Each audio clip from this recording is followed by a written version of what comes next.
Foreign exchange management act 1999, FEMA बोलेंगे इसको प्यार से। इंट्रोडक्शन, फेमा क्यों आया? तो इंट्रोडक्शन सिंपल है, ग्लोबलाइजेशन करके कुछ शुरू हुआ था 1991 ऑनवर्ड्स। पूरा का पूरा जो वर्ल्ड ट्रेड है वो ओपन हो चुका था, cross border trade started happening, import export वगैरह, कैपिटल फ्लोज होने लगे, capital flows inflow as well as outflow, and mainly foreign inflows आने लगे इंडिया में।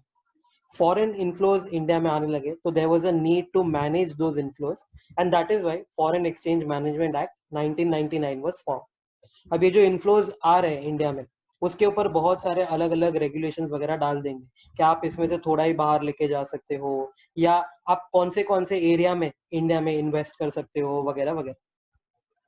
प्रियम्बल क्या है फेमा का? प्रियम्बल ये है that to consolidate and amend laws relating to foreign exchange with the objective of the following।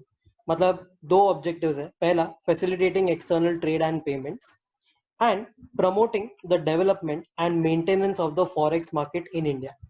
मतलब external trade and payments वो अपना ऑब्जेक्टिव है, and developing the whole forex market in India, उसको strong बनाना है, that is the whole purpose of FEMA. Section 1 ऑफ FEMA बोलता है कि कहाँ कहाँ पे ये एप्लीकेबल होने वाला है। So FEMA 1999 extends to whole of India, including Jammu Kashmir वगैरह, सब फुल इंडिया आ गया। Also all branches, offices, agencies outside India controlled by person resident in India. मतलब ऐसा नहीं है कि सिर्फ इंडिया को अप्लाई कर रहा है, अगर इंडिया के बाहर कोई ब्रांचेस ऑफिस वगैरह है which are controlled by a person resident in India, तो वो ब्रांचेस को भी फेमा अप्लाई कर जाएगा। Similarly, any contraventions committed outside India by anyone to whom FEMA applies, FEMA यहाँ पर अप्लाई करता है टू एवरी पर्सन, चाहे वो पर्सन रेसिडेंट हो या वो रेसिडेंट इन इंडिया हो या आउटसाइड इंडिया हो, एंड ये सारी ब्रांचेस वगैरह सबको अप्लाई करता है। जिसको जिसको अप्लाई करता है, अगर उन्होंने कॉन्ट्रवेंशन किया, चाहे वो आउटसाइड इंडिया ही क्यों ना हो, फेमा तुमको अप्लाई करेगा। Meaning if you have done something outside India, उसका भी पेनल्टी हम इंडिया में लगा सकते हैं। फिर residential status of a person, very very important. पहली बात, पर्सन कौन है? तो individual, HUF, company, firm, AOP, BOI, weather incorporated और नॉट, आर्टिफिशियल जुडिकल पर्सन, और एनी ब्रांच, ऑफिस और एजेंसी कंट्रोल्ड बाय देम। मतलब ये इतने सारे लोग हैं, ये लोग या फिर ये लोग अगर किसी ब्रांच वगैरह को कंट्रोल कर रहे हैं तो वो भी एक पर्सन माना जाएगा। Residential status can be either person resident in India और person resident outside India. Citizenship नहीं देखेंगे, इनकॉर्पोरेशन देखने हैं, and days of residence in India भी देखना है। तो बेसिकली सिटीजनशिप को गोली मारो, incorporation will matter and days of residence will matter. Residence and stay में फर्क होता है, अपन आगे केस लॉ पढ़ेंगे, तो स्टे नहीं बोला, रेसिडेंस बोला। Interpretations have changed May 20 onwards, तो स्टडी मटेरियल में सारे इंटरप्रिटेशन चेंज हो गए, so be very very careful. Determining the residential status, this is PRI definition: person residing in India for 182 days से ज्यादा, मतलब more than 182 days, 182 रहेगा तो नहीं है, more than 182 during the preceding financial year, मतलब last year, normally that person will be counted as person resident in India, but there are two exceptions जिसमें वो person resident outside माना जाएगा, outside India। देखो, PROI कभी वो माना जाएगा if person is going out of India or stays outside India। अब stay बोला, तो if he is going outside India or he is staying outside India for taking up employment, carrying on any business or vocation, or for any purpose indicating his intention to stay for uncertain period। मतलब तय करके नहीं गया कि इतने ही दिन जाऊंगा, it is uncertain. अगर ये तीन केस है एंड ये करंट ईयर में तुमको चेक करना है, मतलब taking up employment in current year, business in current year, and uncertain period के लिए इंडिया आया है in current year, sorry outside India गया है इन करंट ईयर, देन वो बाहर गया है तो उसको हम PROI मान लेंगे। मतलब अपना जो मंत्रा है, एम्प्लॉयमेंट, बिजनेस, वोकेशन या अनसर्टेन पीरियड का स्टे जहां का, रेसिडेंट वहां का, ये मंत्रा अपने को फॉलो करना है। तो last year even though you are in India more than 182, but अगर तुम ये साल you are going outside India for these three purposes, तो तुम PROI बन गए। कब से बन गए? तो जो दिन तुमने इंडिया छोड़ा ना उसके नेक्स्ट डे से, जो दिन तुमने इंडिया छोड़ा वो दिन तुम इंडिया में काउंट हो जाओगे, उसके नेक्स्ट डे से you are a person resident outside India. Similarly अगर एक ऐसा बंदा है, समझो लास्ट ईयर वो मोर देन 182 डेज तो था इंडिया में, उसके बाद इन the last year itself he went outside India, वो आउटसाइड इंडिया चला गया था, let's say outside India for a job, तो वो लास्ट ईयर में ही PROI बन गया रहेगा, बिकॉज जॉब जहां का, रेसिडेंट वहां का। अब ये बंदा इंडिया आ रहा है, तो person who has come to और स्टेज इन इंडिया, मतलब जो बंदा इंडिया आ रहा है या इंडिया में लेट्स से स्टे कर रहा है, otherwise then for employment, business और any uncertain period in current year, then he will be PROI। इसका मतलब क्या है, more than 182 in last year, outside India वो गया in the last year itself and वो तभी PROI बन गया।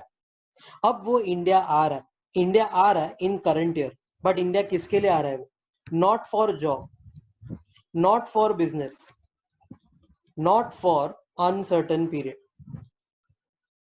अगर ये केस है तो वो PROI ही रहेगा ना। अगर वो इंडिया जॉब के लिए आता तो PRI बनता, अगर बिजनेस के लिए आता तो PRI बनता, एंड अनसर्टेन के लिए आता तो PRI बनता। तो अदरवाइज देन का मतलब क्या है कि अगर वो एम्प्लॉयमेंट के लिए नहीं आ रहा है, बिजनेस के लिए नहीं आ रहा है, अनसर्टेन पीरियड के लिए नहीं आ रहा है, तो वो PROI ही रहेगा। तो रिमेंबर दिस मंत्रा, मंत्रा बहुत इंपॉर्टेंट है, एम्प्लॉयमेंट वगैरह जहां का, रेसिडेंट वहां का। फिर अगर समझो इंडिविजुअल नहीं है, समझो फर्म, HUF या कोई भी XYZ पर्सन है, तो उसका इनकॉर्पोरेशन या रजिस्ट्रेशन देखो, पर्सन इज रजिस्टर्ड और इनकॉर्पोरेटेड इन इंडिया, तो वो PRI हो गया बाय डिफॉल्ट। फिर चाहे वो उसका 99% इनकम बाहर से क्यों ना कमाता हो, उसको पर्सन रेसिडेंट इन इंडिया ही मानना, बेस्ड ऑन रजिस्ट्रेशन और इनकॉर्पोरेशन। अगर एक ऑफिस, ब्रांच या एजेंसी है इन इंडिया, अब देखो ऑफिस, ब्रांच और एजेंसी है इन इंडिया है ना, तो आगे देखना ही नहीं है, PRI हो गया डायरेक्टली। अभी वो इन इंडिया है, even though it is owned और controlled by PROI, still it will be PRI। मतलब ये जो ब्रांच, ऑफिस या एजेंसी है, इसका स्टेटस क्या रहेगा, PRI रहेगा, because it is in India. फिर चाहे कोई भी इसको कंट्रोल करे, even if it is controlled by PRI और it is controlled by PROI, जो भी करो, अगर ये ब्रांच इंडिया में है तो that is PRI, simple. Similarly एक ब्रांच आउटसाइड इंडिया है, अब देखो ब्रांच आउटसाइड इंडिया है तो आंख बंद करके PROI नहीं बोलने का, चेक करो कंट्रोल कौन करता है। इट इज ओन्ड और controlled by a person resident in India, तो अब ये भी PRI बन गया। मतलब दिस ऑफिस, ब्रांच और agency will be PRI if it is controlled by a person resident in India, फिर चाहे वो इंडिया में सिचुएटेड हो या बाहर हो। तो क्या देखने का, अगर सिंपल लॉजिक, सिंपल आंसर बनाना है तो ऐसे देखने का, अगर ऑफिस, ब्रांच और एजेंसी है, अगर if it is in India तो वो PRI हो गया, या if it is controlled by PRI तो भी वो PRI हो गया। मतलब या तो ये फर्स्ट वाला या तो ये सेकंड वाला। अगर इंडिया में है डायरेक्टली PRI टिक कर दो, अगर कंट्रोल्ड बाय PRI है डायरेक्टली PRI टिक कर दो।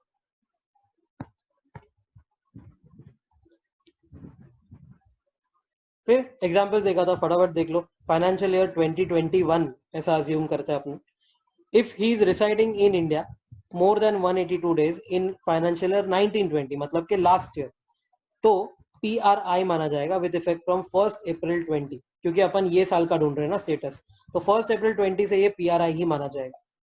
Next example, resides in India more than 182 days in financial year 1920 and goes outside India on 1 June 20, मतलब करंट ईयर में वो बाहर जा रहा है। अगर करंट ईयर में वो बाहर जा रहा है तो चेक करो किसके लिए जा रहा है, he is going for employment या business और vocation in USA, या he is going to visit his family in UK, United Kingdom for uncertain period, मतलब ये एक्सेप्शन वाले कैटेगरी में फॉलो रहा है, ये PROI हो जाएगा। मोर देन 182 तो था, बट स्टिल करंट ईयर में वो किधर जा रहा है, तो वो ये US जा रहा है या तो UK जा रहा है, मतलब वो वहां का रेसिडेंट हो जाएगा। सो अपने साल में वो 1 जून को इंडिया से निकला, मतलब 2 जून ऑनवर्ड्स उसको PROI माना जाएगा वो। तो देखो वो PRI था फ्रॉम 1 अप्रैल टू 1 जून, बाद में वो PROI हो गया फ्रॉम 2 जून ऑनवर्ड्स। 2 जून, 3 जून, 4 जून वगैरह वो PROI बन गया। तो लाइक इनकम टैक्स में क्या होता था, तुमको 1 साल का रेसिडेंट या नॉन रेसिडेंट बोलना है। यहाँ पर 1 साल का नहीं बोल रहे, यहाँ पर डेली स्टेटस चेंज हो सकता है। तो यहाँ पर 1 अप्रैल से 1 जून ही was PRI based on the general rule के वो मोर देन 182 था इंडिया में लास्ट ईयर में। बट 1 जून को वो निकल गया, मतलब 2 जून से अब वो PROI हो जाएगा। Next example, resides in India for more than 182 days in financial year 1920 and leaves India for employment in USA on 1st December 19, मतलब अभी भी हम लास्ट ईयर में ही है, we are talking about last year, मतलब 1920 में ही वो यूएस चला गया है for employment and he comes to India on 2nd July 20 फॉर any purpose other than employment, other than business, other than vocation, other than uncertain period। तो ये केस में क्या होगा, तो अगेन ये भी एक्सेप्शन में फॉल होता है। तो पहले जब भी वो यूएस के लिए निकला ना, ये डेट 1 दिसंबर 19, ये यूएस के लिए निकला, मतलब 2 दिसंबर से ऑनवर्ड्स वो PROI हो गया था वही साल में, लास्ट ईयर में ही। मतलब करंट ईयर में भी वो PROI है, but now he is coming to India.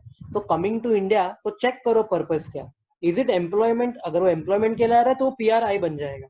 But here is not coming for employment, not coming for business, not coming for vocation and not coming for uncertain period, तो अभी भी वो PROI ही रहेगा। मतलब वो 2 दिसंबर ऑनवर्ड्स PROI था 1 जुलाई तक, and अब वो 2 जुलाई को इंडिया पहुंच गया, तो 2 जुलाई ऑनवर्ड्स भी वो PROI ही माना जाएगा। अगर यही केस में वो 2 जुलाई को इंडिया आता फॉर अ जॉब, अगर ये केस में जॉब के लिए आता तो क्या होता, तो 2 जुलाई ऑनवर्ड्स वो PRI माना जाता, बिकॉज एक भी दिन अगर इंडिया में है तो हमको उसको काउंट करना है इंडिया में, सो ये विल बिकम PRI।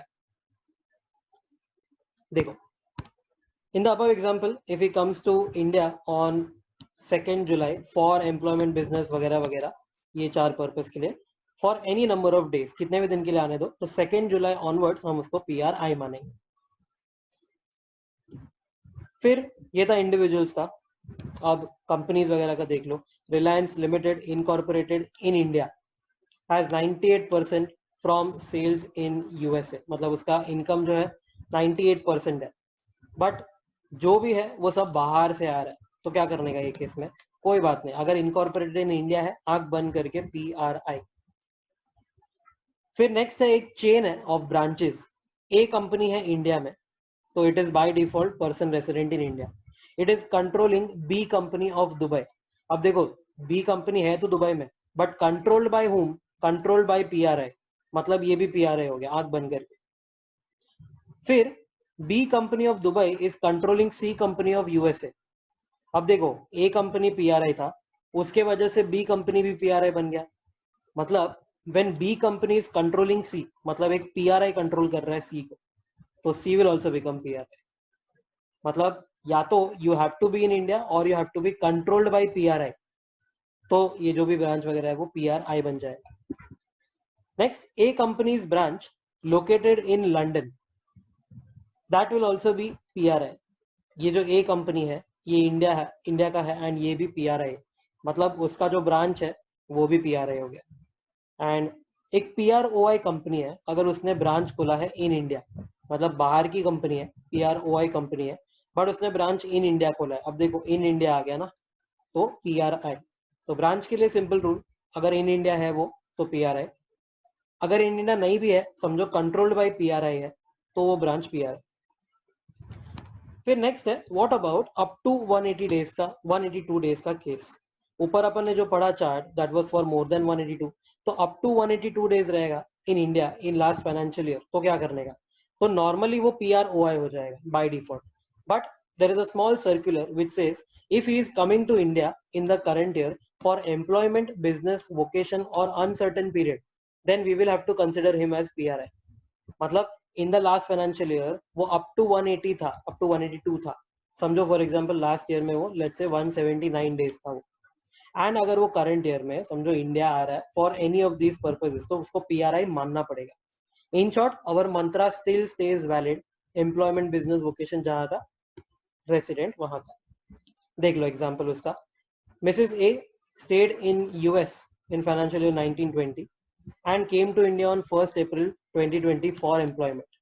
देखो पूरा पूरा साल 1920 जो था वो यूएस में था, मतलब अप टू 182 डेज, एक सेकेंड ये दिखेगा नहीं, अप टू 182 डेज था आउटसाइड इंडिया, और rather I can say stay in India was up to 182 because पूरा का पूरा बाहर ही था, मतलब इंडिया में जीरो था. अगर फिर भी वो इंडिया आ रही है फॉर एम्प्लॉयमेंट देन PRI हो जाएगा status from the day she landed in India. तो 1 अप्रैल 20 से इंडिया. फिर नोट्स है, आरबीआई का एक सर्कुलर 45 नंबर है उसका of 2003. Mister A reside for more than 182 days in India last year and leaves India on 1 अगस्त 20 for pursuing higher studies in USA. अब अपन ने नॉर्मल रूल क्या पढ़ा है, normally if he goes for employment, business, vocation या uncertain period then only he is PROI. अपन ने ये रूल पढ़ा है कि भाई अगर ये साल में वो बाहर जा रहा है फॉर एम्प्लॉयमेंट, बिजनेस, वोकेशन या अनसर्टन तो ही वो PROI होगा. But as per RBI circular students will be considered as PROI since they start working there to take care of studies and stay costs. मतलब उधर के सब खर्चे उठाने के लिए, स्टडीज का खर्चा उठाने के लिए दे स्टार्ट वर्किंग. तो हम ऐसा मानेंगे कि ये जो स्टूडेंट्स है हायर स्टडीज के लिए जाते हैं ना, वो उधर जाके एम्प्लॉयमेंट लेने ही वाले, मतलब स्टूडेंट्स जो गए हैं उनको भी हम क्या मानेंगे, PROI ही मान लेंगे. फिर एक केस स्टडी किया था air hostess, very very famous case study, already आज इन ICAI एग्जाम. ऐसा है कि she is employed by British Airways जिसका हेड ऑफिस है यूनाइटेड किंगडम में. She flies 12 days a month and takes break for 18 days a month. Life हो तो ऐसी 12 दिन तुम, वो भी 12 दिन ऐसा नहीं कि काम करना है, हवा में घूमना है तुमको, एंड 18 दिन you will be taking a break. During her break she is accommodated at Mumbai which made her stay more than 182 days in that year in India. Calculate करोगे तो 18 महीना, सॉरी 18 दिन every month, that will of course be more than 182 days. तो उसका stay जो है वो accidentally मोर than 182 days हो गया इन इंडिया. एंड वो भी क्यों हुआ, क्योंकि वो ब्रेक पे थी, उसके जॉब ने डिमांड किया इसके लिए. She will be person resident outside India next year since she stayed in Mumbai while she was employed by British Airways. She did not come to India for taking up employment. See, there is a difference between taking up employment and coming to India because you are employed by someone. Taking up employment मतलब क्या, मैं India I job ढूंढने. Taking up employment नहीं था ये India I क्योंकि उसके job ने डिमांड किया, मतलब एग्जिस्टिंग जॉब है उसके पास, इंडिया जॉब ढूंढने नहीं आई है वो. दैट इज वाई वो PROI रहेगी. तो इधर वो वाला रूल मत लगाना कि सर ये तो इंडिया आ रही है जॉब की वजह से, तो इंडिया आई तो जहां पर एम्प्लॉयमेंट वहां का रेसिडेंट, ऐसा नहीं. वो टेकिंग अप एम्प्लॉयमेंट था. That language is very important. So she has not come here to take up employment. Also, there is one more reason. When she was accommodated in Mumbai, it was due to her job requirement and it should be called as stay in India and not reside in India. देखो stay जो होता है और reside जो होता है उसमें जमीन आसमान का फर्क है. रिसाइड मतलब क्या, पूरा घर बार बसाना, it is almost like permanent. But stay क्या होता है, मजबूरी था, घर बार नहीं बसाना था उसको, खाली वो 18 दिन काटने थे. And that is why she was suppose to stay in India. That is like a temporary basis. तो ये स्टे था, ये रिसाइड नहीं था. अपना रूल जो है वो बोलता है reside in India for more than 182, तो हम तुमको PRI बोलेंगे. बट एक मस्त केस है, if Mumbai branch of British Airways had employed her then she would have been person resident in India. क्योंकि अब वो इंडिया आई और उसने मुंबई में एक ब्रांच है, वो मुंबई वाले ब्रांच से उसने एम्प्लॉयमेंट लिया. Now that is called as taking up employment. अगर मुंबई वाले ब्रांच ने उसको हायर किया and she is in India for let's say 18 days a month and let's say more than 182 in a year, then it will be called as that she will be a person resident in India. Next is section 3, dealing in forex or foreign security etc. तो section 3 जो है वो एक general section है जो forex, foreign security वगैरह से कैसे डील करना है वो बताएगा. एंड यहाँ पर बहुत सारे प्रोहिबिशन डाले, save as otherwise specified in this act, rules or regulations, no person shall do the following. मतलब ये एक्ट में रूल्स में और रेगुलेशंस में जो लिखा है वो फॉलो करो, वहां पर वो अलाउड होगा। बट अगर वहां पे कुछ भी नहीं लिखा तो यहाँ पर वो नॉट अलाउड हो जाएगा। तो नॉट अलाउड में टोटल 4 चीजें हैं। पहला है no person shall deal with or transfer forex or foreign security to any person other than authorise person. मतलब आपको ऑथराइज्ड पर्सन से ही डील करना है, अनऑथराइज पर्सन को ही ट्रांसफर करना है, उसके अलावा आप नहीं कर सकते किसी को। जैसे example, PROI came to India and sold $1,000 to a friend. Now this is a violation. Friend को नहीं करना है, ऑथराइज पर्सन को करना है। फिर नेक्स्ट है no person shall make payment to or for the credit of या on on behalf of PROI। मतलब PROI को पेमेंट मत करो, उसके क्रेडिट या उसके बिहाफ पे पेमेंट मत करो। Example, PRI page insurance premium for PROI sister, ये वायोलेशन हो गया। यहाँ पर तुम PRI के लिए ही करोगे, PROI के लिए नहीं। नेक्स्ट है no person shall receive any payment from any one other than authorise person. मतलब पैसा रिसीव भी करना है तो भी ऑथराइज पर्सन से ही करना। For example, restaurant accepted $45 from a foreign tourist. अब देखो, फ्रॉम अ फॉरेन टूरिस्ट है, फ्रॉम अ फॉरेन टूरिस्ट में तुमको चेक करना पड़ेगा वो टूरिस्ट जो है वो ऑथराइज है कि नहीं। नॉर्मली ऑथराइज नहीं होगा, because institutions are authorise, individuals normally नहीं होते। तो यहाँ पर रेस्टोरेंट ने अगर ये फॉरेन टूरिस्ट से एक्सेप्ट किया तो यहाँ पर वायोलेशन हो सकता है, but of course there are other exceptions also. तो ये जेन्युइन बिजनेस रिसीट होता है, तो it may not be a violation. तो आगे एक्ट में उसके लिए भी पॉइंट्स आएंगे। फिर नेक्स्ट है enter into a financial transaction in India as consideration for or in association or creation or transfer of rights to acquire any asset outside India by any person। मतलब India में ऐसा financial transaction करो जिससे बाहर outside India कोई तो भी asset acquire होने वाला है। जैसे फॉर एग्जांपल हवाला, mister A paid 75,000 rupees to Indian agent who in turn asked American agent to pay $1,000 to Mr. A's brother in USA. This is called as a Hawala transaction. ऐसे transactions भी violation में आते हैं. Same like what we had said it in money laundering. Now, who are these authorized persons जिनसे हमको deal करना है, जिनको हम transfer करेंगे, जिनसे हम receive करेंगे? Authorized person is authorized by the RBI under section 10. Authorized person में आता है authorized dealer, फिर money changer and then offshore banking unit. Authorise dealer normally ये सब बैंक्स होते हैं, बड़े बड़े बैंक्स होते हैं, एंड होटल्स, टूर एजेंट्स, ये सब भी आ सकते हैं ऑथराइज पर्सन में। तो authorise dealer is like a dealer which deals in everything, not just money changing, dollar to rupee, rupee to pound, ये सब तो करेगा ही, साथ में और भी सर्विसेज प्रोवाइड करेगा। मनी चेंजर सिर्फ वो कन्वर्ट करेगा। ऑफशोर बैंकिंग यूनिट, बाहर का कोई बैंक होगा, उसने यहाँ पर कोई ब्रांच खोली रहेगी। फिर सेक्शन 4 बोलता है होल्डिंग ऑफ फॉरेक्स के ऊपर थोड़ा बहुत रिस्ट्रिक्शंस है। Save as otherwise elsewhere specified और save as provided elsewhere in this act rules और रेगुलेशंस। मतलब अगेन, एक्ट रूल्स और रेगुलेशन में जो लिखा है वो फॉलो करो। अगर वहां पर फॉलो नहीं, वहां पर लिखा नहीं है for example, then you apply this rule that PRI cannot acquire, own, hold और ट्रांसफर। अक्वायर मतलब बाय करना, ओन या होल्ड मतलब क्या, तो अपने पास रखना, या ट्रांसफर मतलब बेचना। PRI cannot do this, cannot own, acquire, hold और transfer foreign exchange, foreign security, immovable property outside India.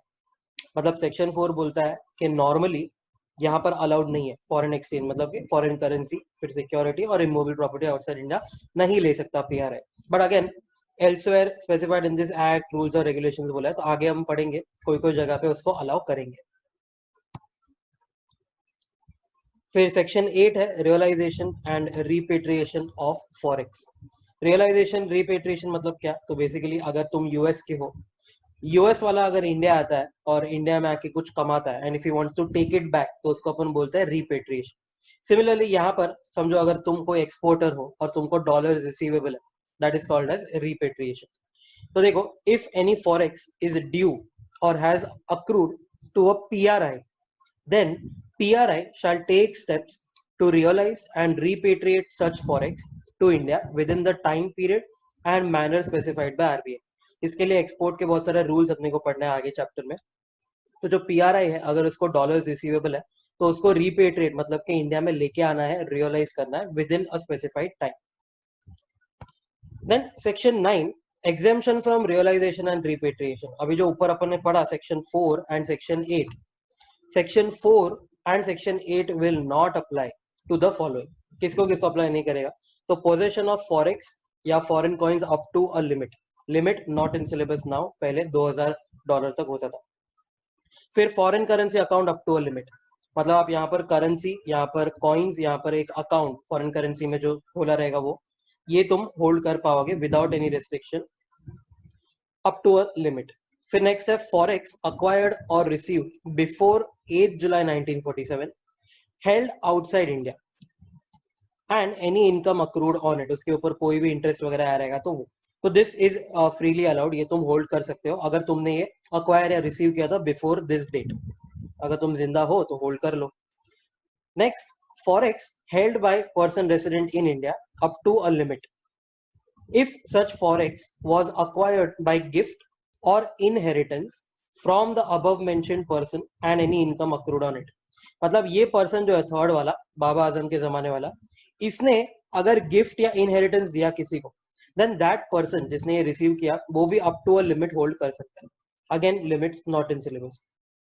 And last, forex acquired from business, trade, vocation, service, gift, honorarium, inheritance और any legitimate means up to a limit, मतलब कोई proper legitimate mean है, legal mean से, जैसे कि धंधे का payment है या गिफ्ट मिला है वगैरह वगैरह, then in that case also up to a limit you can hold, no problem. All limits specified by RBI and now it is removed from your syllabus. फिर नेक्स्ट है section 5, very very very very very important, current account transactions. Any person may sell or buy foreign exchange to or from, मतलब sell to या buy from an authorized person if such sale or drawal is a current account transaction। मतलब अगर आपको current account transaction करना है तो authorized person से buy या sell करने का। Now what is current account transaction? तो वो अपना definition वाला section 2 बोलेगा। Current account transaction, it is a transaction which is not a capital account transaction। खाली इतना लिखा तो 4 में से 1 मार्क भी नहीं मिलेगा। It is a transaction other than capital account transaction that includes but not limited to, मतलब ये 4 जो नीचे लिखा है वो इंक्लूजन में है, इसके अलावा भी बहुत सारे। That includes the following: पहला, any payment with respect to foreign trade, business, interest on loan और income on investment। मतलब foreign trade basically import export का कोई पेमेंट रहेगा, इंटरेस्ट ऑन लोन या तो पेड या received, similarly income on investments जो रिसीव हुआ है। फिर payments with respect to foreign education, travel और medical care of whom, of myself, my spouse मतलब वाइफ, किड्स बच्चे एंड पेरेंट्स, ऊपर वाले, ऊपर वाले मतलब नॉट ऊपर वाले, ऊपर वाले मतलब लाइन में जो ऊपर आता है मॉम डैड। यहाँ पर आ सकता है ग्रैंड पेरेंट्स नॉट अलाउड है, तो इन केस अगर किसी को घुमाने का रहेगा तो यहाँ पर वो घुमा सकते हैं। बट अगर मैंने ग्रैंड पेरेंट्स के लिए फॉर एग्जाम्पल समझो ट्रैवल का खर्चा पे किया, then it is still a current account transaction which we will be studying ahead, schedule 1 to 3। तो ये लिखा ना बट नॉट लिमिटेड टू, तो उसको एकदम लिटरली नहीं लेने का, यहाँ पर ग्रैंड पेरेंट्स भी आ जाएगा। फिर नेक्स्ट है remittances for living expenses of again these 4, self, spouse, kids, parents, मतलब उनका रहने का खर्चा, डे टू डे मेंटेनेंस का खर्चा। फिर शॉर्ट टर्म बैंक और credit facility in ordinary course of business, मतलब शॉर्ट टर्म अगर तुम ले रहे हो तो वो करंट हो जाएगा, लॉन्ग टर्म जो ले रहे हो वो कैपिटल अकाउंट ट्रांजैक्शन हो जाएगा। तो यहाँ पर कोई short term overdraft, cash credit वगैरह फैसिलिटी लिया है तो कोई बात नहीं, वो भी करंट में आएगा क्योंकि यू आर गोइंग टू पे it of very soon. Now the most important part is this, restrictions under foreign exchange management current account transaction rules 2000। याद रखना है ये रूल्स, बिकॉज शेड्यूल 1 to 3 जो हम पढ़ेंगे, शेड्यूल 1 to 3 ऑफ फेमा लिखा तो पेज फाड़ दूंगा मैं चेक ही नहीं करूंगा आगे। तो schedule 1 is of FEM CAT rules 2000, schedule 2 is also of the same, schedule 3 is also of the same। तो ऑफ फेमा कोई भी नहीं लिखेगा। ऑल्सो ईयर इज डिफरेंट, 1999 में एक्ट आया था, 2000 में ये रूल्स आया। तो शेड्यूल 1 बोलता है कि these current account transactions will be prohibited, उसके लिए अपन ने शॉर्ट फॉर्म बनाया, 3 ऐसे पेमेंट्स है सीसीसी, 5 ऐसे रेमिटेंसेस है ड्रिल, ऐसा शॉर्ट फॉर्म बनाया। शेड्यूल 2 में प्रायर अप्रूवल ऑफ सीजी लगेगा, उसके लिए शॉर्ट फॉर्म है CA final important CPD. And last schedule RBI का प्रायर अप्रूवल लगेगा, वी स्टेम्ड करके है। देखो schedule 1 drawal of forex is prohibited for the following. 5 remittances अगर तुमको करने हैं ड्रिल नाम के, देन इट इज प्रोहिबिटेड। पहला, remittance of dividend by a company to whom dividend balancing applies. आज के जमाने में अप्लाई नहीं करता है, बट पहले के टाइम पे अप्लाई करता था।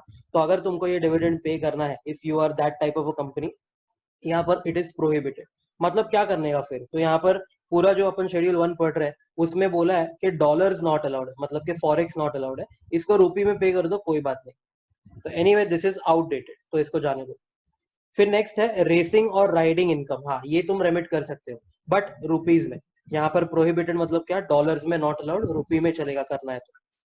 फिर interest income on funds held in NRSR scheme account. Non resident special rupees scheme करके खोला था, उसमें नॉन रेसिडेंट्स को यहाँ पर आने देते थे और उनको अकाउंट खोलने देते थे, एंड उनको इंटरेस्ट कुछ तो भी इनकम होता था। तो ये जो इनकम हो रहा है again in dollars not allowed, in rupees ले लो कोई बात नहीं।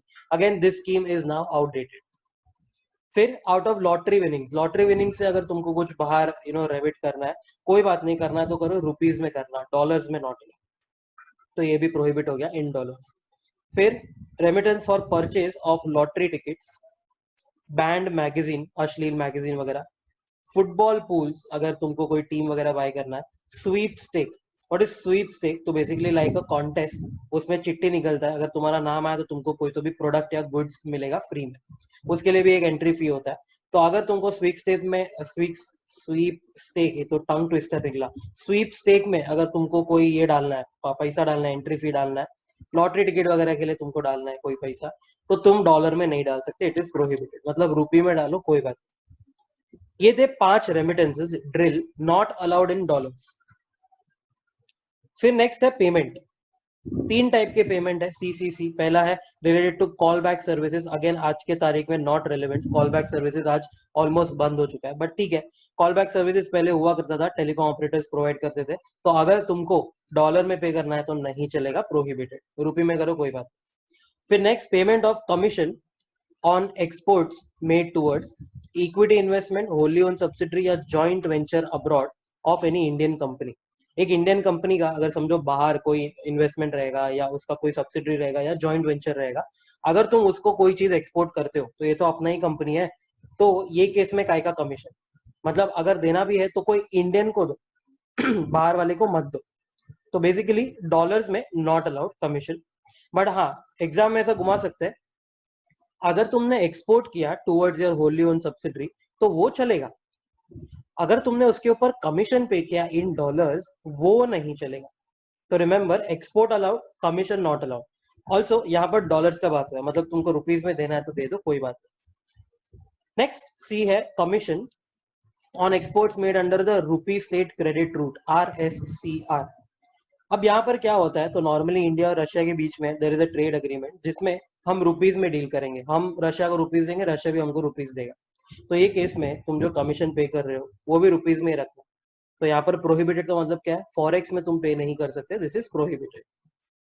रुपये में तो कोई बात नहीं, हमको कोई प्रॉब्लम नहीं है। एक्सेप्शन है, commission up to 10% of invoice value is allowed for export of tea and tobacco. Tea and tobacco अगर तुमको एक्सपोर्ट करना है ना, क्योंकि देखो वो हाई डिमांडिंग प्रोडक्ट है, हाई डिमांडिंग नहीं सॉरी, हाईली प्रॉफिटेबल प्रोडक्ट है एंड हाई इन सप्लाई है फॉर इंडिया। अगर ये तुमको बिकवाना है टी एंड टोबैको, इस पर अच्छा खासा प्रॉफिट भी आता है, तुमको अगर कमीशन देना है तो दे दो अप टू 10%। अच्छा, कमीशन जो देना है अप टू 10% वो किस में दे सकते हो, वो डॉलर में दे सकते हो। अच्छा, क्या किसी को 20% कमीशन देना है और रुपी में देना है तो चलेगा, बिंदास चलेगा।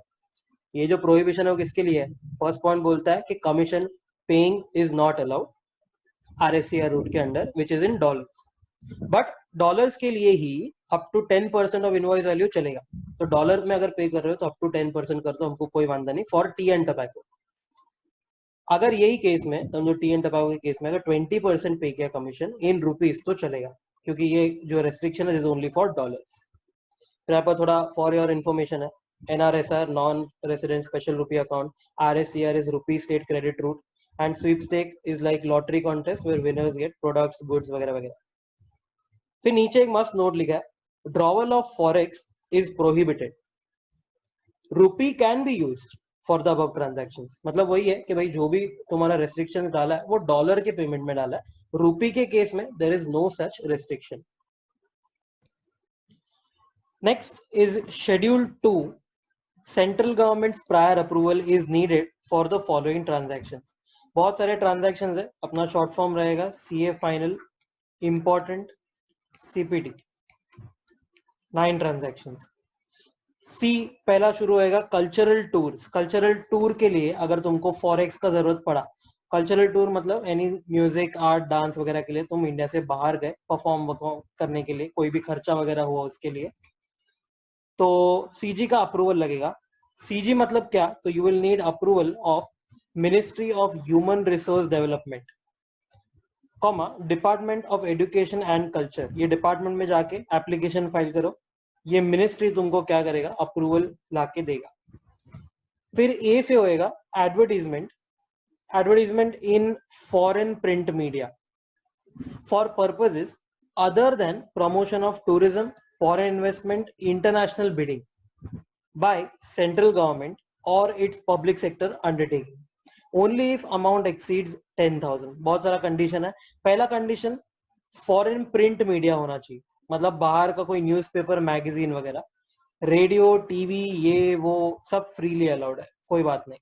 बट अगर फॉरेन प्रिंट मीडिया है तो पर्पस चेक करो, purpose should be other than promotion of tourism, foreign investment, international bidding. मतलब अगर टूरिज्म वगैरह के लिए करता है तो freely allowed, other than that है तो यहाँ पर कवर होगा। कौन एडवर्टीजमेंट कर रहा है, तो सेंट्रल गवर्नमेंट एड दे रहा है बाहर, या उसका कोई पब्लिक सेक्टर अंडरटेकिंग बाहर एड दे रहा है। बाद में लिमिट चेक करो, if it exceeds 10,000 then only you will need prior approval. किसका prior approval, ministry of finance, department of economic affairs. This is print only, other modes are freely allowed. फिर F से आएगा remittance of freight of vessel chartered by PSU. PSU कभी भी कोई vessel charter करता है, rent वगैरह पे लेता है, तो उसको फ्रेट पे करना पड़ेगा टू यूज दैट वेसल।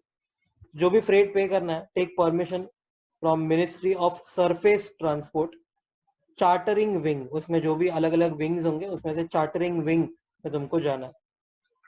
फिर आई आएगा, आई से है payment of import through ocean transport by public sector undertaking or any government department on CIF basis, cost including insurance and freight। अगर ये basis पे तुमको पेमेंट करना है then you will need approval of the same, ऊपर जो था ministry of surface transport, chartering wing. But अगर FOB FAS बेसिस पे है तो कोई बात नहीं, फ्री ऑन बोर्ड या फ्री अलॉन्ग साइड शिप तो कोई बात नहीं। फिर एम से आएगा multi modal transport operators making remittance to their agents abroad. जो लोग बहुत सारे मोड ऑफ ट्रांसपोर्ट्स में डील करते हैं, जैसे कि एरोप्लेन का बुकिंग भी यही करेंगे, गाड़ी का बुकिंग भी यही करेंगे, ट्रेन का बुकिंग भी यही करेंगे वगैरह, अगर ये अपने बाहर वाले एजेंट्स को कुछ पैसा देते हैं तो they will need registration certificate from director general of shipping, DGS बोलते हैं इसको। फिर पी से आएगा remittance of membership of PNI club, protection and indemnity club. Basically ship वालों के लिए ये है, अगर शिप को समझो कोई नुकसान हो गया, डूब गया, आग लग गया वगैरह, तो यहाँ पर उनको इंश्योरेंस मिलता है। तो अगर तुम उसका प्रीमियम पे कर रहे हो और in other words you are paying a membership of this club, then you will need permission of ministry of finance insurance division. उसके बाद सी, पी और टी बचा। सी से आएगा remittance of container detention charges exceeding the rate prescribe by DGS, and उसके लिए तुमको permission लगेगा ministry of surface transport and again उसमें DGS। तो ये जो DGS होता है, डायरेक्टर जनरल ऑफ शिपिंग, उसने एक रेट प्रिस्क्राइब किया रहेगा, उसके ऊपर अगर तुम भरते हो तो प्रॉब्लम हो जाएगा, you will need approval. What is container detention charge, तो अगर पोर्ट से तुम अपना कंटेनर राइट टाइम पे कलेक्ट नहीं करते तो वो लोग डिटेन कर लेंगे, यू विल हैव टू पे सम damages or pay some fine which is called as CDS, container detention charge. फिर पी से आएगा remittance of prize money or sponsorship of sports activity abroad. मतलब यहाँ से तुम कोई प्राइज मनी पे कर रहे हो किसी को, या स्पॉन्सरशिप पे कर रहे हो अगर, by persons other than international, national या स्टेट लेवल स्पोर्ट्स बॉडीज। मतलब ये BCCI वगैरह नहीं चलेगा, उनको फ्रीली अलाउड है। उनके अलावा अगर कोई स्पॉन्सरशिप दे दे, जैसे कि पतंजलि ने अगर स्पॉन्सरशिप दिया या जियो ने अगर कोई स्पॉन्सरशिप दिया वगैरह, then if the amount exceeds $1 lakh, तो उनको अप्रूवल लगेगा ministry of human resource development, department of youth affairs and sports का। फिर लास्ट है T, remittance of hiring charges of transponders by television channels या इंटरनेट सर्विस प्रोवाइडर्स। अब ये TV और इंटरनेट सर्विस प्रोवाइडर्स जो होते हैं, इनको सिग्नल किधर से आता है, तो सैटेलाइट के थ्रू आता है, दैट इज ट्रांसपॉन्डर। वो ट्रांसपॉन्डर अगर इन्होंने हायर किया तो ही वो सिग्नल एक जगह से दूसरी जगह रेमिट कर पाएंगे। तो अगर टीवी वाले पे कर रहे हैं, टीवी वाले के लिए approval will B of ministry of information and broadcasting, and अगर इंटरनेट सर्विस प्रोवाइडर है अगर कोई, तो ये केस में ministry of communication and IT, इसका अप्रूवल लगेगा। उसके बाद शेड्यूल 3 में RBI approval is needed for the following. अगर इंडिविजुअल्स है, इंडिविजुअल्स पेमेंट कर रहे हैं तो वी स्टेम्ड करके शॉर्ट फॉर्म, अगर अदर देन इंडिविजुअल्स पेमेंट कर रहे हैं तो डीसीपी करके एक शॉर्ट फॉर्म। वी स्टेम्ड, पहले we will start with individuals. For individuals they can draw up to 2.5 lakh per annum freely for VSTEM and other current account transactions not covered under 1 and 2. 1 and 2 में जो cover नहीं थे वो अब 3 में sundry हो गए। सबका मिला के टोटल लिमिट है 2.5 लाख US$, मतलब क्यूमुलेटिव लिमिट है ये। Under the LRS, liberalised remittance scheme बोलते हैं इसको, ये जो $2.5 लाख वाला है उसको LRS बोलते हैं। Drawal of more than 2.5 lakh shall need RBI prior approval. But 3 ऐसे केस है, सेम 1, S, E1 और M1, ये 3 केस में drawer can be more than $250,000 without RBI approval. उसमें क्या कंडीशन है, तो वहां की यूनिवर्सिटी, वहां का मेडिकल इंस्टीट्यूट या वहां की कंट्री ने अगर तुमको एक एस्टिमेट दिया which is more than 2.5 lakh, अगर वो लोग एस्टिमेट दे रहे तो कोई बात नहीं, you can draw more than $2.5 lakh, कोई बात नहीं। वी स्टैम्ड क्या है, V will stand for private visit to any country other than Nepal Bhutan. Nepal Bhutan के लिए तुमको फॉरेक्स नहीं चाहिए, रुपीज चलता है उधर। तो अगर और कोई कंट्री में तुमको विजिट करना है तो 2.5 लाख तक अलाउ, उसके ऊपर अप्रूवल। फिर एस से आएगा स्टडीज अब्रॉड, बाहर पढ़ने जा रहे हो तो। टी से आएगा ट्रैवल फॉर बिजनेस या अटेंडिंग एनी कॉन्फ्रेंस या ट्रेनिंग। मेडिकल एक्सपेंस करना है तुमको, चेकअप करवाना है तुमको बाहर, और accompanying as attendant to a patient going abroad for medical treatment या चेकअप। बहुत सारे सर्विसेज है। पहले तो ट्रैवलिंग फॉर बिजनेस, तुम बिजनेस के लिए ट्रिप मारा है तुमने, या कोई कॉन्फ्रेंस या ट्रेनिंग अटेंड करना है तुमको, मेडिकल एक्सपेंस करना है तुमको, या चेकअप करवाना। सी मेडिकल ट्रीटमेंट इधर नहीं आएगा, मेडिकल ट्रीटमेंट अलग से नेक्स्ट पॉइंट में आएगा नीचे। और अकम्पनिंग एज एन अटेंडेंट, मतलब एक पेशेंट है जो मेडिकल ट्रीटमेंट के लिए जा रहा है बाहर, तुम उसके साथ खाली कंपनी देने जा रहे हो तो तुम्हारा भी खर्चा होने ही वाला है थोड़ा बहुत, तो वो भी यहाँ पर कवर है टी वाले पॉइंट में। E1 एमिग्रेशन, मतलब के सेटल होने जा रहे बाहर। M1 is medical treatment abroad. M2 is maintenance of close relatives abroad, close relatives not defined, उनका डेली का खर्चा जो रहता है वो। फिर E2 एम्प्लॉयमेंट अब्रॉड, जॉब लेने गए हो, थोड़ा बहुत खर्चा होएगा। D से आएगा डोनेशन या gift, and any other current account transaction not covered in 1 and 2। ये सब के लिए टोटल लिमिट है $2.5 लाख। मतलब ऐसा नहीं है कि एक एक के लिए इंडिविजुअल है, this is $2.5 lakh per year, per annum. उसके बाद ये जो सेम 1 है, S मतलब के स्टडीज, E1 मतलब एमिग्रेशन, M1 मतलब medical treatment. Individuals can draw more than $2.5 lakh without RBI's approval if required by the university for studies, if required by immigration country for E1 which is immigration, and medical institute offering the treatment for M1 which was medical treatment, whatever the cases। तो इनसे अगर तुमको it is required by them that you need to pay let's say $3 lakh or $4 lakh, अगर वो लोग require कर रहे हैं तो they will send you some documentation, save that documentation because this is freely allowed।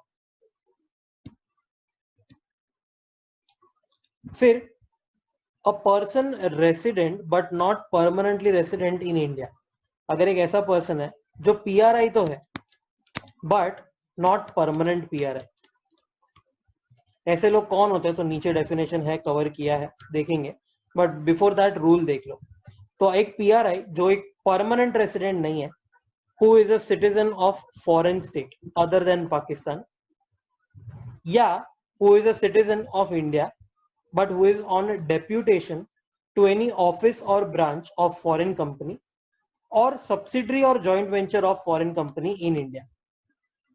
For example, एक Indian citizen है जो गूगल के यूएस ऑफिस में काम करता है, अब उसको गूगल इंडिया भेजा गया है, गूगल इंडिया के लिए वो काम करेगा, मतलब कि डेप्यूटेशन, या समझो कोई ऑफिस या ब्रांच या सब्सिडरी या जॉइंट वेंचर इन इंडिया में वो आके काम कर रहा है, किसका ये ऑफिस ब्रांच वगैरह होना चाहिए, गूगल का, मतलब कि गूगल यूएस का। तो अगर ऐसे इंडिया में वो आ रहा है, तो इंडिया में आके वो कुछ तो भी पैसा कमाएगा। सिमिलरली हियर वो is a citizen of foreign state, अगर वो भी इंडिया आ रहा है काम के लिए, वो भी पैसा कमाएगा। दे में ये दोनों में make remittance of amount up to net salary which is after tax और प्रोविडेंट फंड और एनी अदर डिडक्शंस, मतलब कि नेट जो फाइनल इन हैंड होता है वो फ्रीली। मतलब ऐसे लोगों को जो रेसिडेंट तो है बट परमानेंटली नहीं है, वो लोग जाने वाले, तो उनको बोला है तुम्हारा नेट सैलरी जो है वो तुम लेके जाओ फ्रीली विदाउट एनी लिमिट, हमको कोई प्रॉब्लम नहीं। Now who is this person resident in India but not permanently? तो any person resident but not permanently resident in India is a person who is resident on account of पहला his employment or deputation of a specified duration or on account of his specific job or any other assignment whose duration is up to 3 years। दोनों में फर्क है। First case में वो employment या deputation के लिए आ रहा है, मतलब कि यहाँ पर गूगल इंडिया में आके वो जॉब कर रहा है, एंड अगर स्पेसिफाइड ड्यूरेशन है, लेट्स से स्पेसिफाइड ड्यूरेशन में you can consider anything, let's say 2 years है फॉर एग्जांपल। अगर 2 साल है मतलब कि वो 2 साल में चला जाएगा, तो he is PRI but not permanently. Similarly यहाँ पर हिज स्पेसिफिक जॉब और एनी असाइनमेंट, वो अकाउंट पे वो यहाँ पर आया है, ओनली वन स्पेसिफिक जॉब, जैसे एग्जांपल था प्राइवेट डिटेक्टिव के लिए, प्राइवेट डिटेक्टिव जासूसी वगैरह करने के लिए आया है, whose duration is up to 3 years। तो इसका ड्यूरेशन सेकंड वाले केस में अगर एक स्पेसिफिक जॉब के लिए आया ना, तो अप टू 3 years का ड्यूरेशन देखो, एंड यहाँ पर नॉर्मल एम्प्लॉयमेंट या डेपुटेशन मतलब के रूटीन काम सब काम करने के लिए आया है, तो स्पेसिफाइड ड्यूरेशन होना चाहिए। ये दोनों ही केस में it is very much clear, यहाँ पर स्पेसिफाइड है मतलब वो वापस जाने वाला है, यहाँ पर तो ड्यूरेशन ही अप टू 3 years का बोला है मतलब वो वापस जाने वाला है। तो these people are called as PRI but not permanently resident. Also, there is a point where a person other than individual may avail forex facility under LRS as per above limits for above mentioned purposes। मतलब ऐसा नहीं था कि ऊपर it was only for individuals, यहाँ पर कोई भी कर सकता है, there is no such criteria. But ऐसा क्यों लिखा था? बिकॉज नेक्स्ट वाले पॉइंट में नीचे अदर देन इंडिविजुअल्स के लिए there is a specific inclusion.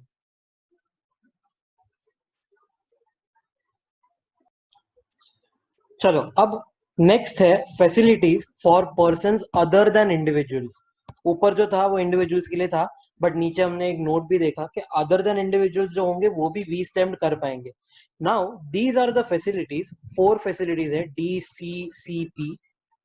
ये जो है this is only for persons other than individuals, company वगैरह वगैरह के लिए।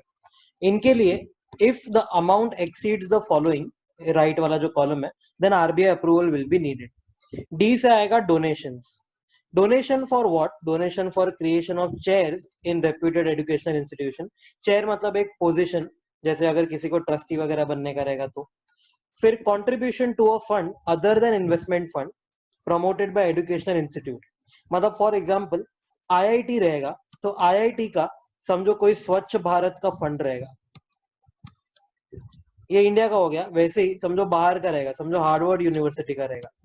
अब उसके लिए अगर तुमको डोनेशन देना है ऐसे फंड के लिए, यू माइट नीड डॉलर्स। तो इन्वेस्टमेंट फंड नहीं होना चाहिए, मतलब प्रॉफिट मेकिंग मोटिव नहीं चाहिए यहाँ पर। इट इज अ फंड, इसको हम एंडाउमेंट फंड बोलते हैं, एक अच्छे से पर्पस के लिए वो यूज होता है। फिर कंट्रीब्यूशन टू टेक्निकल इंस्टीट्यूट और body in the field of donor companies activity. अगर मेरा कंपनी समझो कोरोना वैक्सीन पे रिसर्च कर रहा है, और मैंने किसी टेक्निकल इंस्टीट्यूट या बॉडी को डोनेशन दिया या कंट्रीब्यूशन दिया, वो भी यही कर रहा है, कोरोना का वैक्सीन का R&D कर रहा है, देन उसके लिए हम ये लिमिट्स चेक करेंगे। 1% of forex earnings during the last 3 years और $50 lakh whichever is lower। इधर लोअर है, नीचे हायर आने वाला है, सो बी केयरफुल। अच्छा, 1% ऑफ फॉरेक्स अर्निंग्स मतलब क्या? तो फॉरेक्स अर्निंग बेसिकली जो भी प्रॉफिट रहेगा, समझो फॉरेन एक्सचेंज में तुमने कमाया, समझो डॉलर पाउंड वगैरह वगैरह, अर्निंग्स मतलब प्रॉफिट। तो profit during the last 3 years, total मारो लास्ट 3 years में जितना तुमने कमाया रहेगा उसका 1% और $50 lakh whichever is lower. अच्छा, करेंसी कोई और रहेगी तो कन्वर्ट मार दो उसको डॉलर में। फिर C1, commission to agent abroad for sale of residential flat और commercial plot in India and limit will be per transaction. जो राइट में लिमिट दिया है that will be per transaction. अच्छा, ऐसे एजेंट को हम पैसा दे रहे हैं, मतलब कमीशन दे रहे हैं, जो एजेंट इंडिया में कोई फ्लैट या प्लॉट बिकवा रहा है, मतलब है वो बाहर का agent, that is why we are withdrawing dollars वगैरह फॉर दैट। तो बाहर का कोई एजेंट है, इंडिया में ये प्लॉट वगैरह बिकवा रहा है, तो $25,000 और 5% ऑफ इनवर्ट रेमिटेंस। मतलब मैं जो ये रेसिडेंशियल फ्लैट या कमर्शियल प्लॉट बेच रहा हूँ, तो सेलिंग प्राइस आएगा ना, तो सेलिंग प्राइस का 5% या $25,000 विच एवर इज हायर है, अब this will be per transaction. उसके बाद C2 है which is consultancy service for the following. अच्छा, कंसल्टेंसी सर्विस फी जो रहेगा, इसका मतलब क्या होता है? पहली बात तो इट इज लाइक प्रोफेशनल फी। तुम किसी को एडवाइजरी वगैरह सर्विस प्रोवाइड करते हो, किसी को कोई एडवाइस चाहिए रहेगा, फॉर एग्जांपल इंफ्रास्ट्रक्चर प्रोजेक्ट के लिए आर्किटेक्ट वगैरह का, समझो उसको एडवाइस चाहिए रहेगा एक रोड बनाने का है, तो कॉस्ट क्या रहेगा, उसका एस्टिमेशन क्या रहेगा, लेट्स से टाइम, कितना टाइम लगने वाला है उसको, then how can the cost be minimise optimised वगैरह वगैरह, ऐसा सब अगर सर्विस चाहिए तुमको इंफ्रा प्रोजेक्ट के लिए, तो $100 लाख पर प्रोजेक्ट इज द लिमिट। मतलब इसके ऊपर गया तो क्या करने का? आरबीआई का अप्रूवल। अदर प्रोजेक्ट या कोई अदर कंसल्टेंसी रहेगा तो ये केस में सिर्फ 10 लाख पर प्रोजेक्ट तक का लिमिट है, इसके ऊपर गया तो अगेन आरबीआई का अप्रूवल। अच्छा, service should be procured from abroad, बाहर की है, that is why we are paying in dollars या एनी करेंसी। तो इंफ्रा प्रोजेक्ट है तो $100 लाख। अदर प्रोजेक्ट या अदर कंसल्टेंसी, फॉर एग्जाम्पल समझो कोई कंपनी है, वो कंपनी ने अगर यूएस में सीपीए हायर किया, अब सीपीए मतलब क्या? तो वो अदर कंसल्टेंसी में आ गया, इट इज नॉट इंफ्रा और it is not any other project. तो चेक करो, इंफ्रा है तो 100 लाख, नहीं तो फिर 10 लाख। एक और है P stands for pre incorporation. तो remittance by an entity in India by way of reimbursement of pre incorporation expenses. अगर एक इंडियन एंटिटी किसी को पैसा पे कर रही है which is towards reimbursement of pre incorporation expense, company शुरू हो उसके पहले के जो एक्सपेंसेस होते हैं वो, then 5% of investment brought to India और $1 lakh whichever is higher है। ये इन्वेस्टमेंट ब्रॉट टू इंडिया मतलब क्या? तो कंपनी इंडिया में है ना, तो इंडिया में बाहर से इन्वेस्टमेंट आ, जैसे अभी अंबानी भाई अपने लगे पड़े हैं बाहर से इन्वेस्टमेंट ला रहे हैं, वैसा कुछ, और $1 lakh whichever is higher, इतना प्री इनकॉर्पोरेशन एक्सपेंस अगर इसके ऊपर एक्सीड होता है तो आरबीआई का अप्रूवल लगेगा। एक एग्जेम्पशन है शेड्यूल 3 पेमेंट्स के लिए, कि अगर एक पर्सन है, if a person is going on a visit abroad then he can incur it freely using international credit card. मतलब इंटरनेशनल क्रेडिट कार्ड अगर यूज करोगे तो कोई तुमको रोकने वाला नहीं है, you can use it freely. Normally है ना, इंटरनेशनल क्रेडिट कार्ड का लिमिट्स बहुत ही रिच लोगों को मिलता है, इतना इतना बड़ा जो $2.5 लाख तक का जो होता है वो। So it is okay, schedule 3 के पेमेंट्स के लिए you can use international credit card, no problem. फिर एग्जेम्पशन है, बहुत सही, बहुत इंपॉर्टेंट एग्जेम्पशन है, अगर शेड्यूल 2 एंड शेड्यूल 3 में तुम्हारा पेमेंट फॉल होता है, then if you are remitting it from RFC account तो no approval is needed, कितना भी अमाउंट होने दो, no approval needed। RFC माने रेसिडेंट फॉरेन करेंसी अकाउंट, मतलब ऐसे रेसिडेंट्स जिन्होंने फॉरेन करेंसी में बैंक अकाउंट्स ओपन किए हैं। नॉर्मली अपन रुपी में करते हैं, यहाँ पर अगर समझो डॉलर में किया है, इट इज अलाउड। ये केस में अगर तुमने बहुत ही पहले, सी नाउ दिस इज आउटडेटेड, पहले पहले बहुत ओपन होता था, बहुत लोग उसमें पैसा जमा करते थे, अब अगर उसमें से तुमको पैसा स्पेंड करना, नो अप्रूवल नीडेड, बिकॉज जब ये अकाउंट वगैरह ओपन होता था तभी ही आरबीआई उसको अप्रूव कर देता था। Also remitted from EEFC account, exchange earners foreign currency. Exchange earners मतलब क्या? तो जो एक्सपोर्टर होंगे जो बाहर से कमाते हैं डॉलर वगैरह, उनके अकाउंट से अगर पेमेंट करना है तो नो अप्रूवल नीडेड, बट अगर तीन केस में, अगर ये तीन केस में फॉलो हुआ then approval will be needed. मतलब अप्रूवल एज अबव, जैसे तुमने वो रूल पढ़ा ना वैसे। क्या है ये? तो शेड्यूल 2 का PNI क्लब का मेंबरशिप चाहिए। Even though you have paid from EEFC account, you will need an approval central government का। शेड्यूल 3 का अगर C1 मतलब कि कमीशन टू एन एजेंट, या P which is pre incorporation expense का रीइंबर्समेंट, अगर ये पे करना है then you will need that RBI का approval if it exceeds those limits. मतलब ये 3 पेमेंट के लिए PNI, फिर ये कमीशन, फिर ये प्री इनकॉर्पोरेशन एक्सपेंस, ये 3 के लिए अगर तुमने EEFC से भरा फिर भी तुमको नॉर्मल रूल ही अप्लाई करना है। अदर देन दीज पेमेंट्स जो भी रहेगा बिंदास, no approval needed. Then there is section 6 capital account transactions. Capital account transaction क्या होता है वो नेक्स्ट पेज पे पढ़ेंगे। कैपिटल अकाउंट ट्रांजैक्शन बेसिकली ऐसा समझ लो कि कोई एसेट लायबिलिटी ऑल्टर करने वाला है। Now the rule is any person में सेल और ड्रॉ फॉरेन एक्सचेंज टू और from any authorised person from for the purpose of capital account transaction. जैसे करंट अकाउंट में पढ़ा था वैसे ही है कि भाई ऑथराइज पर्सन से ही तुमको बाइंग एंड सेलिंग करना है। सेंट्रल गवर्नमेंट और RBI में प्लेस एनी कंडीशंस और रेस्ट्रिक्शंस ऑन अबव, तो बहुत सारे रेस्ट्रिक्शन, बहुत सारे कंडीशन डाल सकते हैं लोग। अच्छा, PRI PROI के लिए एक मस्त पॉइंट है कि PRI में होल्ड, ओन और transfer foreign currency, foreign security, immovable property outside India. मतलब बाहर की करेंसी, बाहर की सिक्योरिटी, बाहर की प्रॉपर्टी अगर उसको होल्ड, ओन या ट्रांसफर करना है then it is allowed if it was acquired, held और owned by that person when he was PROI। मतलब पहले तुम PROI थे, समझो you are a PROI in 2011, तुमने USA में एक घर ले लिया। अब 2020 में यू आर PRI, तो can you hold this house? The answer is yes, because you had purchase it when you are PROI, तो कोई बात नहीं, यू कैन होल्ड। या it was inherited from PROI, समझो ऊपर से मुझे आया, अगर किसी का डेथ वगैरह हुआ और मुझे कोई प्रॉपर्टी आया, if that person was PROI चलेगा, अगर मुझे ये आज मिला है तो कोई बात नहीं, बिकॉज इट इज इनहेरिटेंस। उल्टा केस फॉर PROI, PROI में hold, own, transfer any Indian currency, Indian security या immovable property in India if it was acquired, held or owned by that person when he was PRI। मतलब पहले वो PRI था, यहाँ पर उसने घर लिया, अब वो PROI हो, क्या वो ये घर होल्ड कर सकता है जो इंडिया में है? The answer is yes, because he purchase it when he was PRI। Also inherited from PRI, अगर PRI से उसको इनहेरिट हुआ कोई इंडियन प्रॉपर्टी या इंडियन करेंसी या इंडियन सिक्योरिटी, कोई बात नहीं, he can hold it. What is capital account transaction? So any transaction which alters asset, liability, contingent liability outside India of a person resident in India। मतलब PRI का कोई भी asset liability या contingent liability alter हो रहा है। Alter मतलब क्या? तो क्रिएट हो रहा है या मॉडिफाई हो रहा है या you know it is not existing now. मतलब लेट्स से अगर कोई एसेट है तुमने सेल कर दिया, सो बेसिकली कुछ भी हो सकता है, एसेट पैदा हुआ, एसेट मॉडिफाई हुआ, एसेट मर गया, एनीथिंग इज फाइन। बट ये क्या है? PRI का है विच इज आउटसाइड इंडिया। वैसे ही any transaction which alters assets and liabilities in India of PROI, मतलब बाहर वाले का एसेट लायबिलिटी जो है वो इंडिया में अब ऑल्टर होने वाला है। और रादर आई कैन से बाहर वाले के केस में इंडिया में कोई एसेट्स एंड लायबिलिटीज ऑल्टर होने वाला है। यहाँ पर कंटिंजेंट लायबिलिटी नहीं है, please take care. Next section 6 वापस कंटिन्यूड है। There are some transactions which can be carried out freely, that is without restriction. क्या क्या फ्रीली हो सकता है? तो amortisation of loan, repayment of loan instalment and depreciation of direct investment in ordinary course of business. Last वाला जो है depreciation of direct investment in ordinary course of business. अगर धंधे के लिए, धंधे के कोर्स में तुमने कोई भी इन्वेस्टमेंट किया, अगर उसका वैल्यू डायमिनेशन हो गया, मतलब के वैल्यू अगर कम हो गया फॉर एग्जाम्पल, तो उसको हम डेप्रिसिएशन बोलते हैं।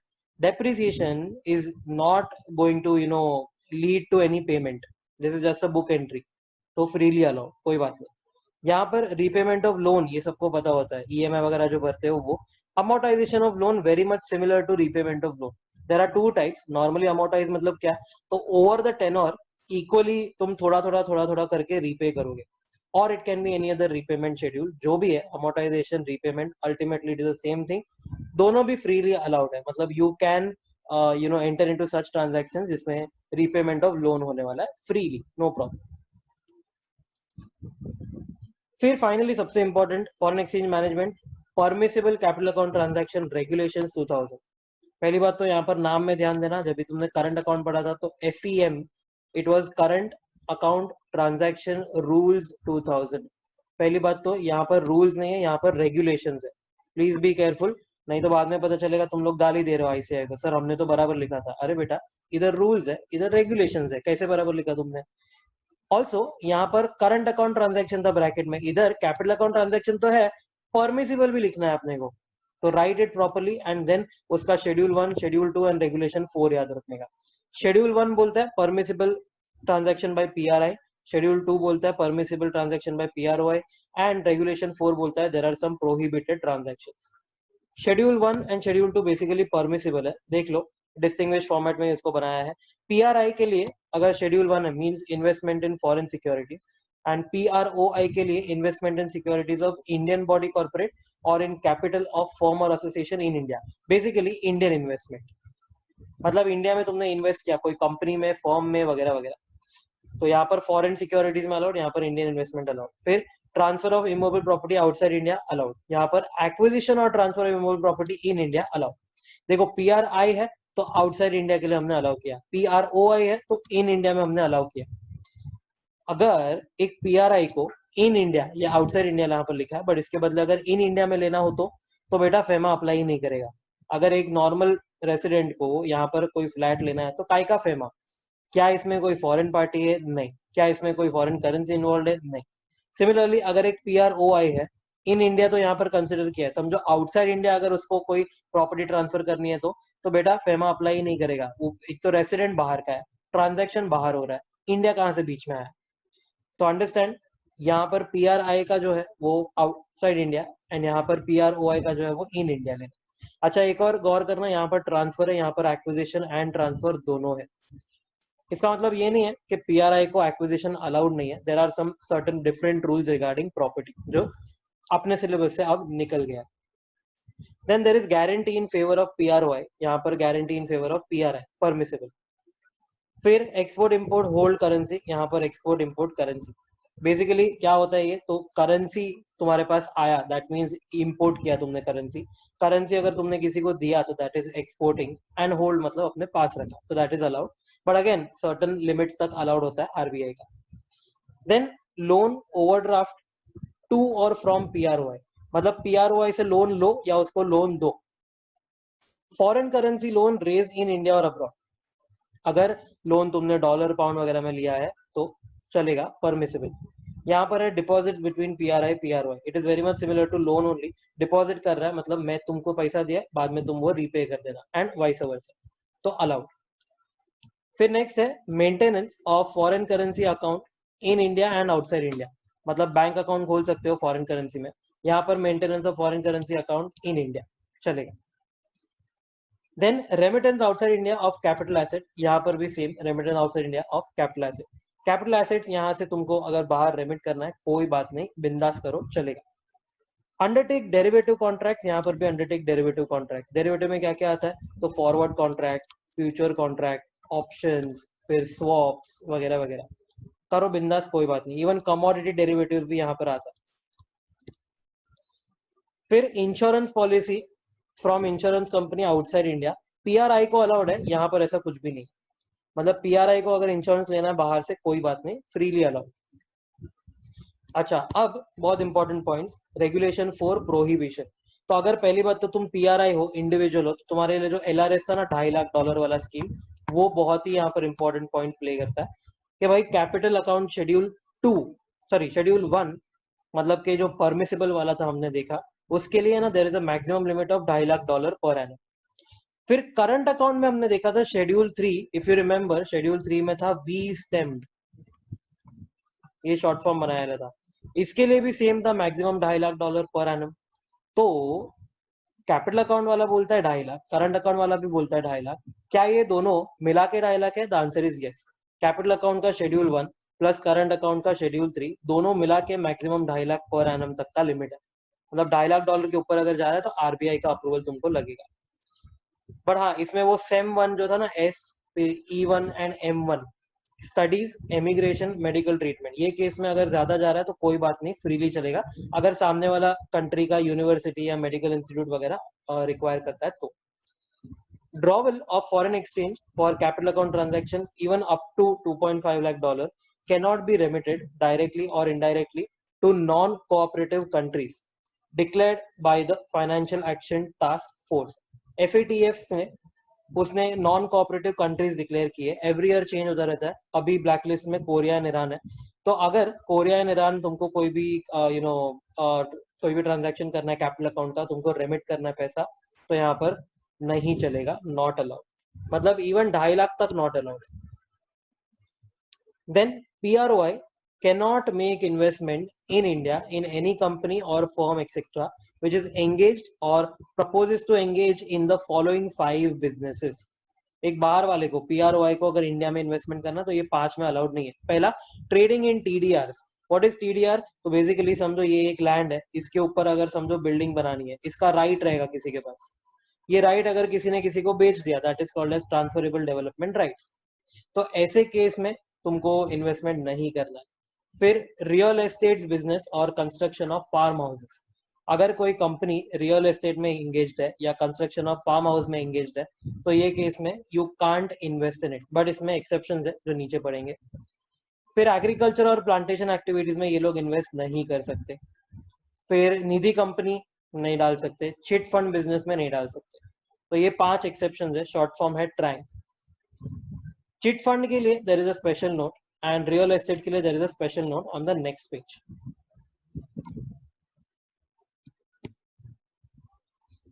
Then PRI cannot undertake capital account transaction with a person or entity of Democratic People's Republic of Korea, or in other words North Korea. मतलब अगर एक PRI है, अगर उसको कोई भी कैपिटल अकाउंट ट्रांजैक्शन करना है तो नॉर्थ कोरिया वाले से नॉट अलाउड. अच्छा, अगर एग्जिस्टिंग ऑलरेडी कोई रहेगा तो फॉर एग्जिस्टिंग ट्रांजैक्शंस क्या करने का? Close, settle, dispose it within 180 days from the date of this notification, which is 7th March 2019. 7 मार्च 2019 को ये वाला नोटिफिकेशन आया था कि भाई नॉर्थ कोरिया वाले से अब अपना जो है वो बंद हो गया टाइज. सो 180 डेज है तुम्हारे पास, क्लोज कर दो ट्रांजैक्शन. लोन लिया रहेगा तो वापस कर दो, लोन दिया रहेगा तो वापस मंगवा लो, जो करना है करो. 180 डेज तुमको मिलेगा फ्रॉम 7 मार्च 2019. अच्छा, चिट फंड और अपना रियल एस्टेट के लिए there is a small note.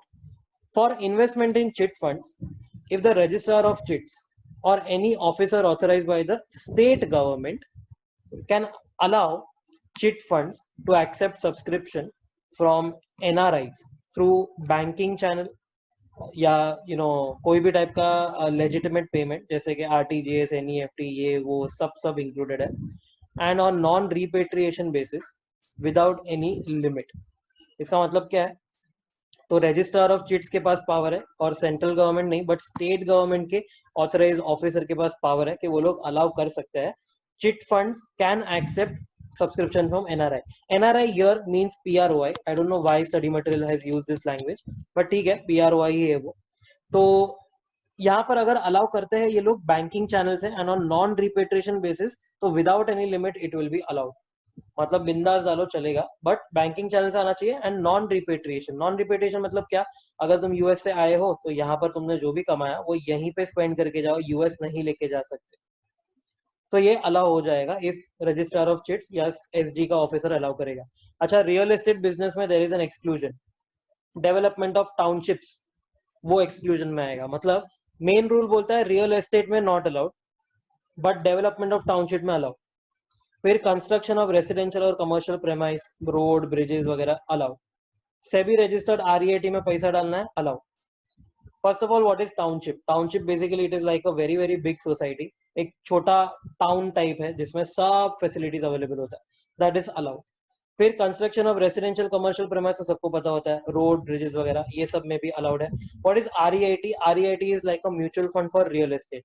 Investors होते हैं, ये इन्वेस्टर्स अपना पैसा डालते हैं, बहुत सारा पैसा डालेंगे एक REIT फंड में. ये REIT आगे क्या करेगा? प्रॉपर्टीज बाय करेगा, घर बाय करेगा, बहुत सारे ये बिल्डिंग्स वगैरह बाय करेगा, ऑफिसेज बाय करेगा, लैंड बाय करेगा, एक्सेट्रा एक्सेट्रा. एंड यहाँ से कुछ इनकम आएगा, ये आगे ट्रांसफर करेगा. Very much similar to a mutual fund. REIT अभी करंटली बहुत सारे हैं in the market. You can check. Embassy REIT करके एक आया है, उसके बाद माइंड स्पेस करके एक REIT करके आया है, IRB इनबिट करके एक है, इन्वेस्टमेंट ट्रस्ट है वो, etcetera etcetera. In short, investment in the above 3 by PROI will be allowed. ये तीनों में अलाउ हो जाएगा. इसके अलावा रियल एस्टेट बचा क्या फिर? रियल एस्टेट में सबसे मेजर रीडेवलपमेंट. रीडेवलपमेंट के लिए यहाँ पर अलाउ नहीं होगा. सो रिमेंबर, उसके अलावा जो भी यहाँ पर लिखा है तीनों, ये तीनों में अलाउ हो जाएगा.